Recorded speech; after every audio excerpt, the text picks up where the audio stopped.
Bonjour à tous et bienvenue sur la chaîne Foot Savoir. Cette vidéo est sponsorisée par Audible, numéro 1 des applications de livres audio et de création audio. Si cela vous intéresse, restez jusqu'à la fin de la vidéo pour en savoir plus. Aujourd'hui, impossible de passer à côté de la marque à la pomme. Elle est partout. Mais en fait, pourquoi l'entreprise Apple a choisi d'adopter le logo d'une pomme croquée? Il y aurait deux raisons à cela. L'une est officielle et l'autre est une belle histoire, qui n'a toutefois jamais été démentie par la marque. Officiellement, le logo d'Apple est une pomme en hommage au Britannique Isaac Newton, célèbre mathématicien et physicien qui aurait vraisemblablement développé la théorie de la gravité après qu'une pomme lui soit tombée sur la tête alors qu'il se reposait dans un verger.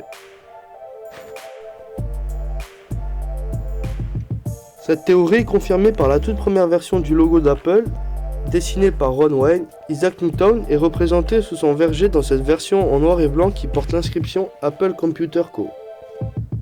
Un peu trop obsolète pour l'époque et surtout pour une compagnie qui vend des produits à la pointe de la technologie, le logo est vite remplacé par une version très proche de celle que l'on connaît actuellement. Dès 1977, Rob Janoff crée le logo de la pomme auquel il ajoute une marque de dents sur le côté. Cette petite spécificité n'a toutefois qu'un côté pratique, c'est pour éviter de confondre le logo avec une cerise. Les bandes multicolores sont là pour rappeler que l'entreprise propose des ordinateurs en couleur, une vraie prouesse pour l'époque. Une autre histoire est attachée au célèbre logo Apple, même si elle ne l'a jamais été confirmée ou démentie par les responsables de l'entreprise. Le choix de la pomme serait en fait un hommage à Alan Turing, mathématicien aujourd'hui connu pour être l'auteur de travaux qui ont fondé les bases de l'informatique moderne. Dans la culture populaire, le film Imitation Game lui rend hommage pour également avoir eu la cryptologue qui déchiffre le code nazi nécessaire pour intercepter et comprendre les messages stratégiques allemands durant la Seconde Guerre mondiale. Mais s'il est aujourd'hui encensé, Alan Turing ne le fut que très peu à son époque. Homosexuel reconnu, quoique discret, il fut condamné par la justice britannique à subir une castration chimique. Il s'est finalement donné la mort 2 ans après son procès en ingérant une pomme imbibée de cyanure. Le logo pourrait être une façon de rendre hommage aux mathématiciens. Sur les deux histoires, on leur place dans la légende d'Apple.